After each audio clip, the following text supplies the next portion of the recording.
আসসালামু আলাইকুম। আলহামদুলিল্লাহ, আমি আগামীকাল বলেছিলাম আমার পাখির ঘরে কিছু নতুন পাখি নিয়ে আসবো। আজ রাত্রে এই পাখিগুলো এসে যাবে, তাই আমি আমার পাখিগুলোর কিছু খাদ্য পরিবর্তন করছি। আমার নতুন পাখি যেহেতু আসছে, তাই ওদেরকে তো আমি লেয়ার লেয়ার খাওয়াতে পারবো না। ওদেরকে খাওয়াতে হবে আমাকে ব্রয়লার ফিড, না হলে ওদের ডিম পাড়তে অনেকটা দেরি হয়ে যাবে। তাই আমি লেয়ার লেয়ার ফিডের সাথে ব্রয়লার মিক্স করে, অল্প কিছু মিক্স করে আমি আমার পুরাতন পাখিগুলোকে দিব। এই পাখিগুলো এখন ডিম দিচ্ছে, আর যে পাখিগুলো আসবে সেগুলো এখনও 36 দিনের বাচ্চা। আমি পুরাতন পাখিগুলোকে ব্রয়লার ফিড খাওয়াতে পারবো না, এবং নতুন যে পাখিগুলো এগুলোকে আমি লেয়ার লেয়ার খাওয়াতে পারবো না। তাই আমি দুইটাকে মিক্স করে পাখিগুলোকে দেওয়ার চেষ্টা করব।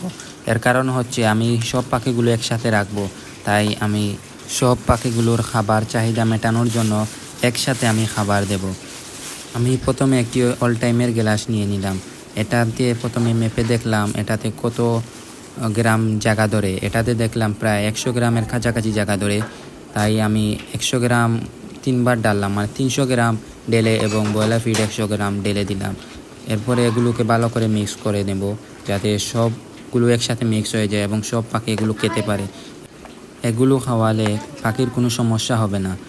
ডিম পাড়া পাখিদেরও কোনো সমস্যা হবে না, বাচ্চা পাখিদেরও কোনো সমস্যা হবে না, কারণ দুইটার মধ্যে আলাদা আলাদা প্রোটিন ভিটামিন থাকে। তাই পাখিগুলো তাদের শরীরের সব চাহিদা পূরণ করতে পারবে এগুলো থেকে। আমি পাখিগুলোকে নিয়ে খাবার দিয়ে দিলাম। পাখিগুলো অনেক সময় দেখে খেয়ে নাই, তাই তারা খাবার শুরু করে দিল। আমি খাদ্যের মধ্যে 4 ভাগের 1 ভাগ দিয়েছি ব্রয়লার ফিড এবং 3 ভাগ দিয়েছি লেয়ার লেয়ার ফিড।